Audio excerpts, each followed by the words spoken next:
मोटी होने के साथ साथ दिमाग खराब हो गया है तेरा। तुझे सफाई करने के लिए बोला था, अभी तक सफाई कैसे नहीं हुई?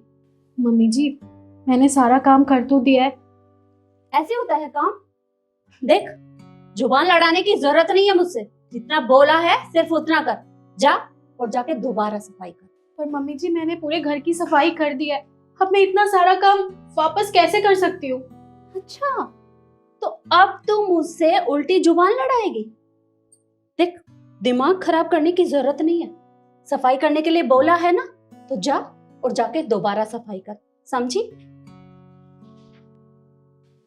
क्या हुआ माँ, किस बात का शोर मच रहा है?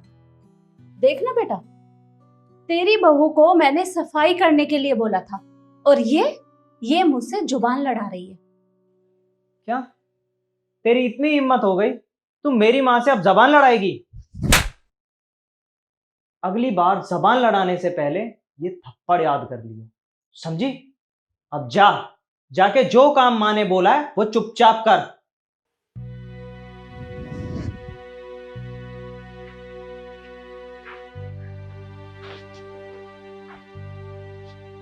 सुमित, इसका ना दिमाग खराब हो गया है। जब भी काम के लिए बोलती हूँ तो मुझसे जुबान लड़ाने लगती है। तुझसे कहा था ना मैंने कि शादी के लिए हाँ मत कर।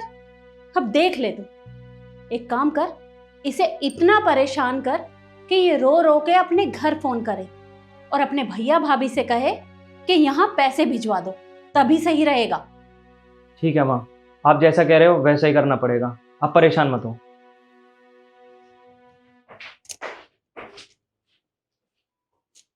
इसकी तो मैं अकल ठिकाने लगा कर ही रहूंगी। क्या कर रही है?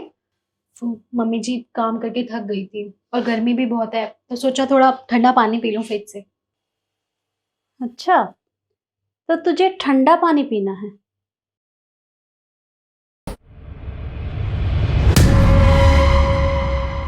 अगर ठंडा पानी पीना है ना, तो अपने घर से फ्रिज लेकर आना चाहिए था। अब एक काम कर, अपने घर वालों के पास फोन कर और उन्हें कह कि तुझे ठंडा पानी पीना है तो तेरे लिए फ्रिज भिजवा दे, समझी? मम्मी जी, ठीक है।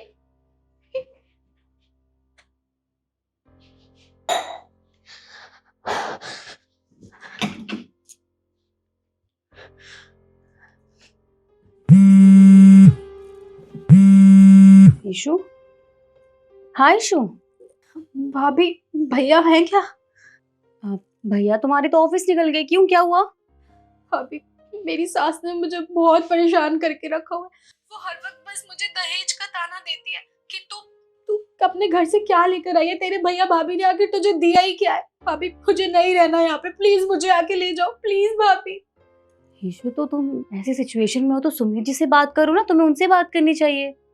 भाभी, वो भी मेरा साथ नहीं देते। वो अपनी माँ के साथ मिलके वो भी मुझे टॉर्चर करते हैं। प्लीज भाभी, मुझे ले जाओ यहाँ से, प्लीज भाभी।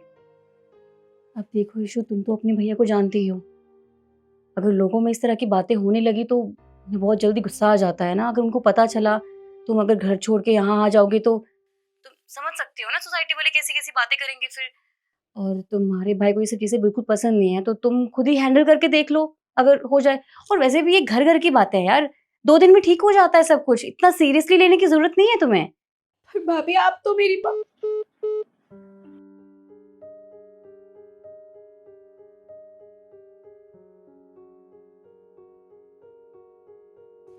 मोटी बहू, अरे ओ मोटी बहू, जरा बाहर आना।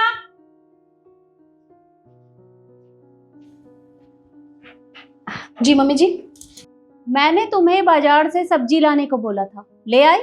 जी मम्मी जी, मैं सारी सब्जी ले आई हूँ। और एक बात बता, तू अंदर कमरे में एसी चलाकर क्यों सो रही थी? वो क्या है ना मम्मी जी, बाहर से सामान लेकर आई थी और आप तो जानती हैं कि कितनी गर्मी है, मैं बहुत थक गई थी, तो मैंने सोचा थोड़ी देर एसी में आराम कर लेती हूँ, फिर खाना बना दूंगी। अच्छा, तो महारानी साहिबा को गर्मी लग रही थी। अगर इतनी ही गर्मी लगती है ना, तो दहेज में अपने घर से एसी लाना चाहिए था। ये एसी हमारे लिए है, तेरे लिए नहीं। और अगर तुझे एसी की हवा खानी है तो अपने घर वालों से बोल कि तेरे लिए एसी भिजवा दे। आजकल ना बिजली के बिल की महंगाई इतनी बढ़ गई है, बिजली का बिल क्या तेरा बाप भरेगा? और हाँ, अगली बार से पंखा भी मुझसे पूछ कर चलाना, वरना इस घर से धक्के मारकर बाहर निकाल दूंगी। तेरे घर वाले ना चुल्लू भर पानी में डूब मरेंगे, समझी?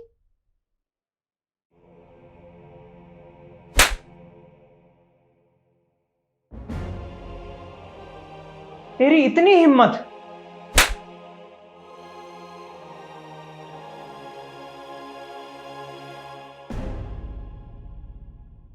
ये जो हिम्मत मैंने आज दिखाई है ना, शायद ये मुझे बहुत टाइम पहले दिखाई देनी चाहिए थी। अरे बस बहुत हुआ, सुन सुन के मैं पागल हो चुकी हूँ। मोटी बहू क्या होता है ये मोटी? अगर मैं मोटी हूँ तो इससे प्रॉब्लम क्या है? हाँ, और मुझे एक बात बताइए, मैं हमेशा से ये सोचती थी कि नहीं, मम्मी जी आज सुधर जाएंगी, आज सुधर जाएंगे, कल सुधर जाएंगे, इन लोगों को समझ आ जाएगा, ये लोग मुझे समझने लग जाएंगे। लेकिन नहीं, मैं ही बेवकूफ थी जो तुम लोगों से उम्मीद कर रही थी कि तुम लोग कभी मुझे समझोगे। अरे क्या लगा रखा है, दहेज दहेज दहेज। अगर मेरे भैया भाभी आप लोगों को दहेज में अच्छा खासा पैसा देते तो आप लोग मुझे पलकों पे बिठा के रखते। अरे मेरे भैया भाभी से जितना बना था उन्होंने उतना दिया है, आखिर क्या कमी छोड़ी थी उन्होंने? लेकिन नहीं, अगर बहू दहेज लेकर आ रही है तो वो रानी बन के रहेगी, लेकिन अगर बहू दहेज लेके नहीं आ रही तो उसे घर की नौकरानी बना देंगे। ये कहाँ का इंसाफ है? आप दोनों की तरह ना समाज में और भी ऐसे लोग होंगे जो मेरी जैसी लड़कियों को इतना टॉर्चर करते होंगे, उन्हें दहेज के लिए इतना परेशान करते होंगे। अरे मुझे तो समझ नहीं आता कि घर में बेटियों को रानी और बहुओं को नौकरानी बना के कैसे रख लेते हैं लोग, आखिर क्यों? पर कोई बात नहीं, मुझे जितना बर्दाश्त करना था, जितना सहना था, मैंने सह लिया। अब मैं इस घर में एक मिनट भी नहीं रहूंगी जहां पे बहुओं की कोई इज्जत नहीं होती, कोई कदर नहीं होती। मैं जा रही हूँ और डिवोर्स के पेपर मैं भिजवा दूंगी, और सजा तो मैं तुम दोनों को दिलवा के ही रहूंगी।